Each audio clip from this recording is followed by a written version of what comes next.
Greetings everyone, welcome to Chess Advanced, and this game was played in the 44th FIDE Olympiad. With the white pieces, we have the most amazing player, the most humble guy, and definitely the blitz master. We have Wesley So, and with the black pieces, we have a grandmaster who is from Armenia. Wesley is like 2700, 2773, and Hrant is like 2634. So definitely a very strong grandmaster indeed, and Wesley is definitely going to have to work for his meat. So without further ado, let's start with this game, because this game is really a beautiful one. Here, just e4 by Wesley, and we have c6.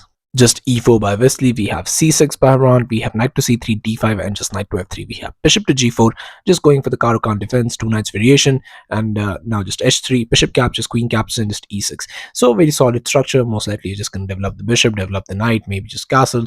But sometimes in these lines you have to understand that e5 becomes an issue, because once the knight goes back, all of these pieces, you could just develop very easily, and the issue is maybe you could start an attack with g4 immediately. So you don't want to maybe sometimes do that.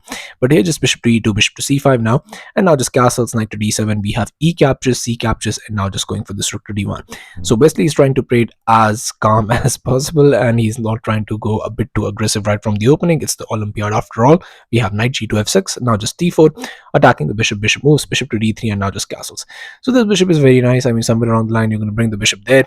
Most likely g4 is not going to happen, but still, let's just see what Wesley has in mind. He goes for bishop to f4, but now just knight to b8, just remaneuvering the knight. Maybe just bringing it to c6 was a better option, and now Hrant is trying to do that.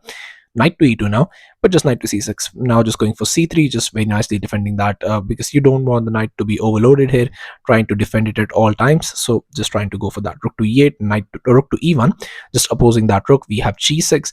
G6, maybe in this position, just maybe weakening the king a bit too much, because here knight to g3 was played by Wesley, but now knight to d7, and now you could go for the best move in this position, which is bishop to h6.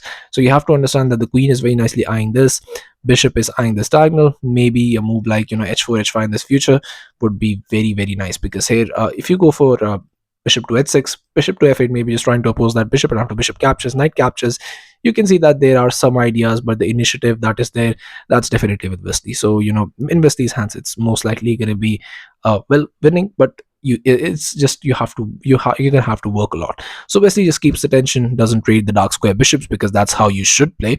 Rook to e3 was played by Wesley. We have e5 now, and now you've just pushed it. Wesley didn't find the right move and the perfect move, but now you've just allowed it, so Wesley just goes for it.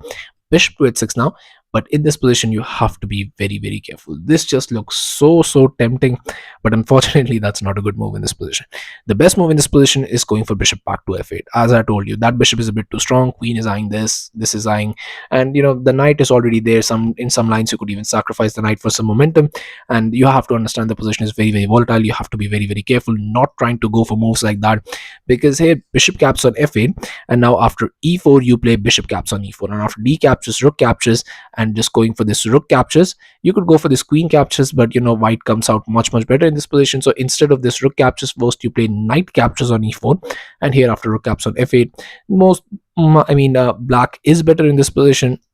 But somewhere along the line, Wesley, I think, can convert this and at least maybe just hold it to a draw. But in this position, after bishop to h6, e4 was played, and now there is a lot of tension in this position, because you have to understand now that there are a lot of moves that can be played. Here in this position, Wesley goes for a beautiful move that just has stuck. I'm stuck with the ages, because this is the 44th Olympiad. 45th Olympiad happened recently in 2024, where India won, and this is the one before that. And the move in this position is rook captures on e4. Yes, just sacrificing an entire rook, because you cannot capture. If you captures, d captures, then it's just more and more beautiful. It's just so beautiful, because you get this queen captures on f7, sacrificing the queen on just move 19. And here after king captures, now you go bishop to c4 check. There is no way you could go anywhere else. Everything is boxed in, so you have to go forward, and once the king moves forward, we get knight captures on e4. Now everything is covered, and you have to understand that there is not much in this position. So after king to f5, now comes g4 check, sacrificing the knight First you sacrifice the rook, then you sacrifice the queen, now you sacrifice the knight, and if that knight is captured, you go for king captures on e4, just rook to e1 check, and after king to f3, bishop to d5 would be a beautiful, beautiful checkmate.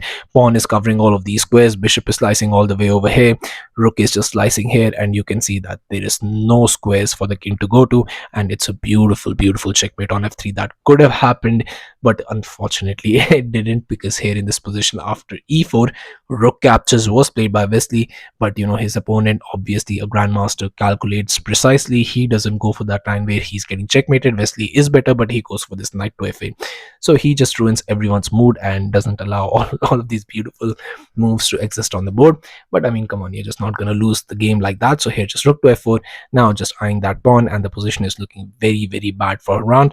Here just f5 was played, trying to just nullify this bishop's influence, also save the pawn, but it doesn't work. Knight captures on f5, just sacrificing an entire knight, opening up this, just giving the bishops these bishops are just absolutely crazy. Here g captures, but after rook captures on f5, we have queen to d6, but now just comes queen to g4 check, and I mean, you're not in no way in any universe you're surviving this.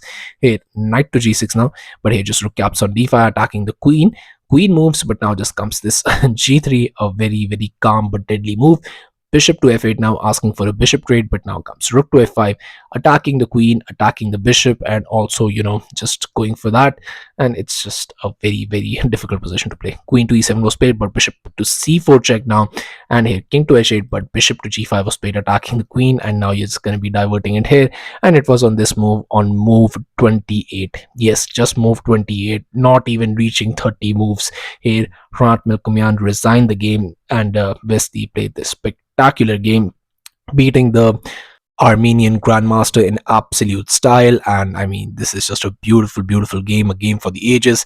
And I mean, no one can play it better than Wesley. So we saw his performance in Sigfield Cup 2025, absolutely crushing everyone, even in the playoffs.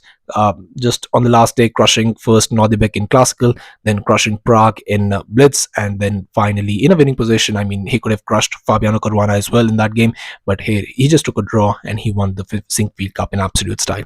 So definitely a really, really strong player, Wesley So, and definitely one to be taken very, very seriously. I mean, he's a serious contender in the candidates as well. So let's see how he does in the future tournaments and in candidates. So yeah, thank you all for watching. I'll be coming up with games like these, so stay tuned to the channel, stay updated, and I'll be seeing you guys very, very soon. Thank you all for watching.